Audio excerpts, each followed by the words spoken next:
Alright, so I say for triangle ADE and triangle BDE, they share a common height, which is h.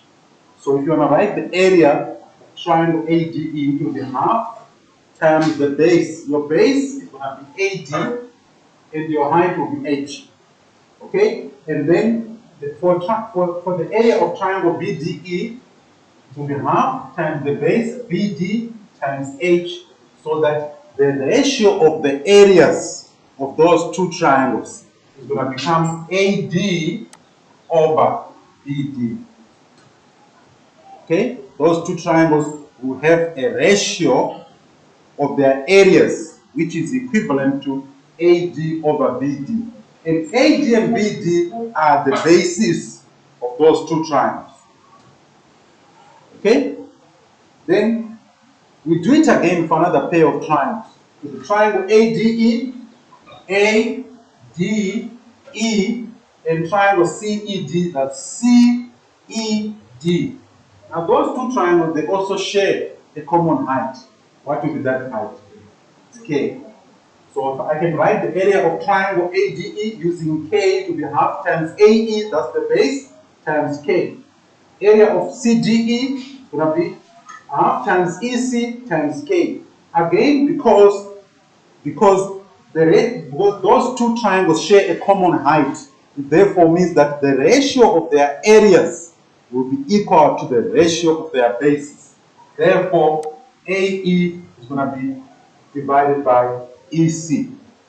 Then you say, now you need to be aware that the area of BDE and the area of CED are equal. Why are they equal? Because they have the same height, because they are between parallel lines, they have the same height, and they share a common base. So they have the same base, share a common height. And they are found between two parallel lines. And those lines are DE and BC. Okay? So triangle BDE and triangle CED have the same area because of three reasons. Same base, same height, because they are between two lines that are parallel. Okay? Once you do that now, then use your knowledge of algebra together with equations. If you look at these two equations, you find that this ADE, triangle ADE, is common to both of them. Okay? It's common to both of them. So, because that's common to both of them, when I write here, therefore, area of triangle AD over area of is equal to AD over CED, it is based on the fact that the area of CED and the area of BDE are equal. We have written it down here. They are equal. So the denominators are equal. The numerator is the same. Therefore, we can equate those ratio of the areas. Once we equate them, we can then substitute their ratios in terms of their bases. We get AD over BD equal AE over AC. Right? So that will be the end there. That's what you are supposed to prove. Now, the reason that you use, I'm going to emphasize this, that I prefer to use line parallel to one side of triangle. But you can also write it as proportion theorem, then you state the lines that are parallel. So this is the proof. It's not very difficult. I know it's your first time to see it. It's not very difficult, but I've tried my best to make it as simple as possible. Okay? So the triangle geometry that I spoke about yesterday is extremely important to do that proof. Yes. You have to take the lines Where? the line parallel to No. If you write the reason like this, you don't have to state the two lines that are parallel. That's the good thing about this reason. The other one, whereby you write proportion theorem, okay? If you use this reason here, you have to state the lines that are parallel. Like in this case, it will be DE is parallel to BC. If you don't write down this part as part of your reason, you won't get the mark for the reason. Okay? It will be incorrect. That's why I prefer this one, because once I write line parallel to one side of triangle, I'm done. I don't have to stress about writing the lines that are parallel. Okay. Any question? Now, if you look at this triangle, right, based on this ratio, it's AD over DB or BD. Okay, remember, DB and BD is the same. Also, AE, that's the other side, AE over what? EC. Now, EC is the same as CE. Do you see that these two sides, they are divided in proportion? That's why we end up having this ratio. Now, this ratio is not the only one. You can also use other lengths. That's where you come up with the corollaries. Okay, the corollaries, they originate from the theorem. So the first one is that we can write another ratio by saying AB over AD is going to be equal to AC over AE. Okay, that also comes from this diagram, right? Then you can also write AB over DB equal to AC over EC. You have BD over DA equal to CE over EA. BD over BA equal to CE over CA. All these, they can result from that. Okay, but generally use this one. Sometimes some questions that you encounter, you might need to use that one, or maybe the other three as well. Not all questions you can use this ratio. You may need to use any one of those four, depending on the question. And this theorem always generally comes in examinations. Okay, it always comes. You have to be prepared to answer questions. Okay. At this stage, we haven't done any questions. We're going to start with the examples now. The application part of this. But I need you to be aware that the proof is examinable. That's why I wrote it here. You cannot come to a maths paper 2 without knowing this proof. Okay? You cannot come to a maths paper 2 without knowing this proof. Including your match control, September, and the final examination. Okay? Don't say I didn't tell you. Okay, let's move on to some examples. Carry on. So this is an example from your text.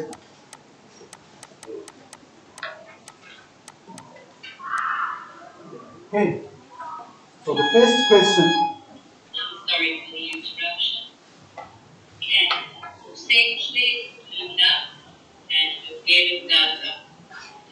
So safely do that and get data.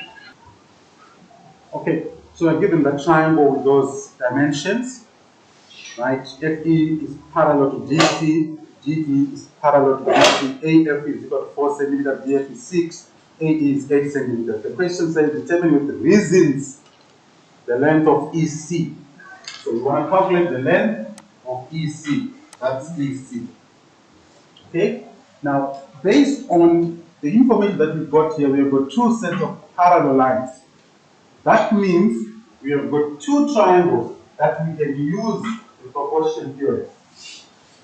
Okay? We have got two triangles such that we can use the proportion theorem in both triangles. And those two triangles are going to be triangle ADC, also a triangle ABC. Those are the two triangles. So to calculate the length of EC, you need to choose the best among the two that you can use to determine EC. Okay? And that requires a bit of some common sense. So 1.1, I'm going to do it here. 1.1.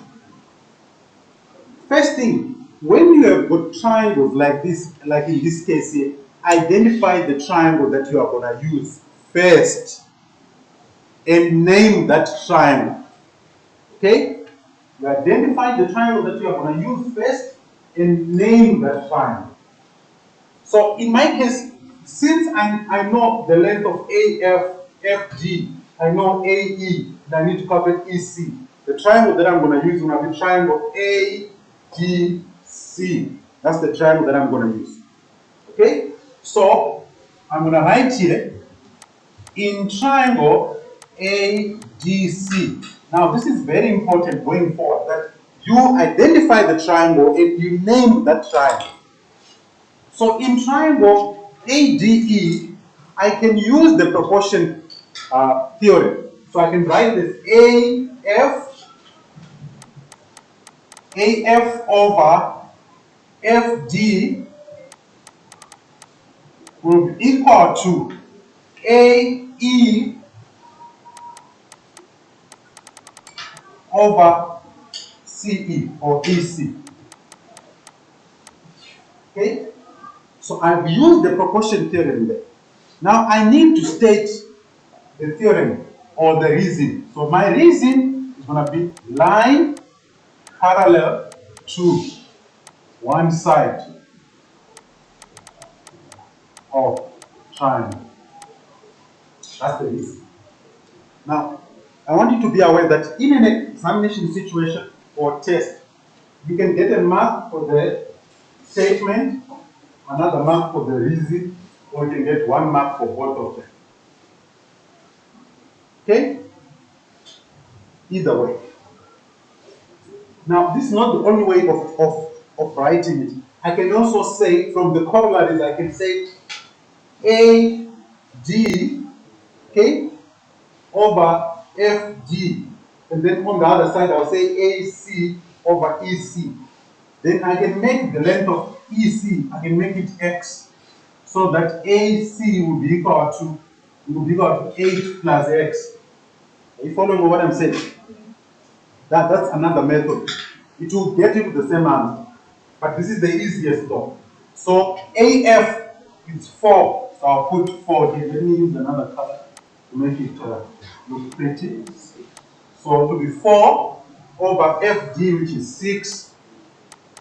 And AE, that's 8, over CE.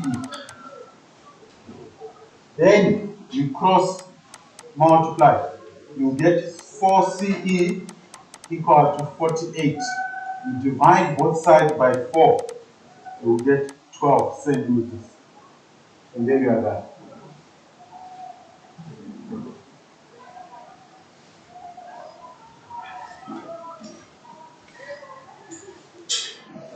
You following? Huh? So make sure you memorize this reason. To me, it is the best because you don't have to stress about the lines that are parallel. So I found EC. Next question, I need to find the length of AB. The length of AB. Right? Now I'm going to show you that I can use one of the 4 corollaries to find AB. Now that I know that CE is 12, I can put it there. That's 12. Okay? So let me move on to the next page now. Okay? Next page, I'll do 1.1.2. So this is 1.1.1. So let's go to the next page. So that's 1.1.2. So I'll say in triangle, as always, identify the triangle that you want to use. The triangle that I want to use to find the length of AB is triangle ABC. Okay? From now on, as long as I'm your teacher, if you get a question like this, the first thing that I'll be looking for is, did you identify the correct triangle? Did you write it down? If you don't do that, I'm not your math teacher, someone else is teaching you. If you don't do it, then someone else is teaching you. And that person doesn't know me.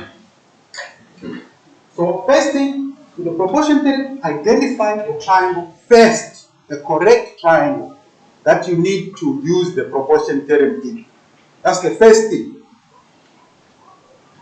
You analyze the diagram, then identify the triangle first and write down that triangle.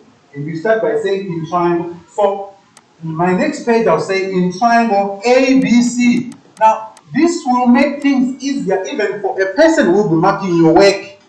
They will see that, okay, the learner identifies the triangle. And that person will go to your triangle and look at what you are doing about that triangle. Okay? So I'm going to use one of the corollaries. I want to find AB. So I can say, since DA of AD is 6 plus 4, I can use that. So I can say AD over AB. Okay? Make sure you pay attention. I can say AD over AB. Okay, that's the first thing. So it will be AD over AB is equal to, since I chose AD, it means on the other side I have to choose AE divided by AC. So it will be AE over AC. It will be AE over AC. Then I must write down my reason. Line parallel to one side of triangle. Okay? Then the next thing is just to substitute. It becomes very simple. Substitute, simplify. Okay? So my AD is 10. So I'll put 10 there over AB. That's the one I want to calculate. My AE is 8. Okay, AC is going to be 20. So it will be 8 over 20. It will be 8 over 20.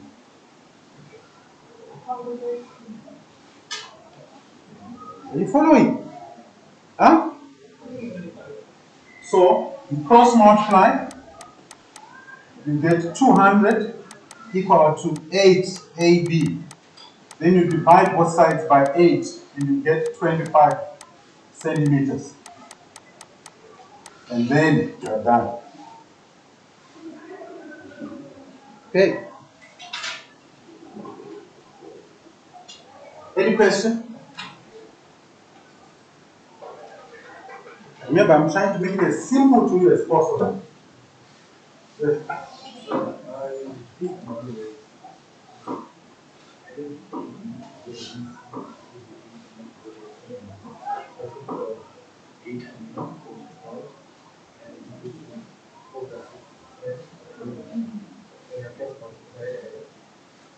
Yeah, we use the corollaries. Oh, yeah. Remember what I said when I was talking about the proof. Yeah. You see this? You see this ratio, right? It has got 4 others that are related to it on this triangle that you can use. So you use any one of those 4. I also use any one of these 4. So if you use them correctly, you get the same one. You must. Yes, it is correct. Yes. It is correct. Okay.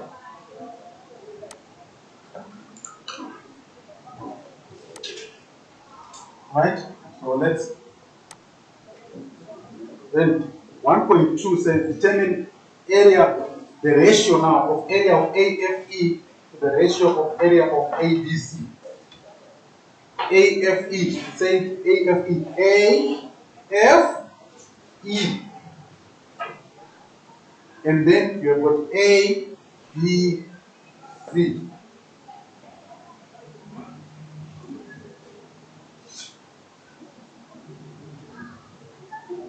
Which concept would you use based on what I spoke about yesterday?